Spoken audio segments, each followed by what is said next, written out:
Bahrain Malaysia airline ټولو انټرنیشنل ایرلاین کمپنیو ته اجازه ورکړي چې هغوی دا پاکستانیان راوچت کړي چې څوک دلته راتلل غواړي او ولي.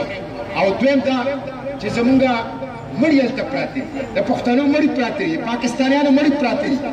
او په ویډیو کې تاسو به کتلي پښتنو په خپلو دیرو کې ایر کنډیشن ته خپل مړي ایښي یو هفته پراته دي، د پاسه پې د واورو ډېرې ښې جوړې دي، د ګاډو په موټرو په ډګۍ کې مردخانو کې ځای نشته په سعودي عرب کې.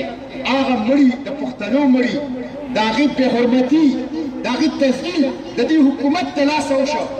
هغه مړي د فوري طور باندې فري آف کاسټ دا په عزت او احترام سره دلته راولي چې دا دلته په خپل خاوره کې دا قبر ته او خاورې ته اوس هلته تللی نه شي. د هغه ویزو وخت ختمېږي. 1 لاک ویزې او په یو ویزه 10,000 ریاله. نو اندازه ولګوه چې دا کروڑه اربونه روپۍ دي. زما د حکومت نه دا مطالبه ده چې دغه ویزې د ایکسپایر کېږي نه، دې له د 5 میاشتې 6 میاشتې یو کال ایکسټینشن ورکړي چې کله دا کرونا ختمه شي زما پاکستانیان زما پښتانه هم په دغه ویزو چې 10,000 ریاله پرېښودي دي دغه ملکونو ته لاړ شي او خپله مزدوري وکړي. دا د نقصان دا زموږ مفسدین دي او د دې اوورسیز پاکستانیانو د لاسه نن زموږ الغري ګرم دي په کورونو کې. زموږ د ژوند نظام روان دی.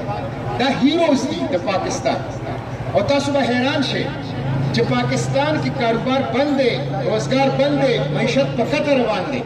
خو د دې نه باوجود هم په 13 میاشت کې او د هغې نه 13 میاشت کې اوورسیز د 13 کال په نسبت زیاتې پیسې پاکستان ته رالیږلي.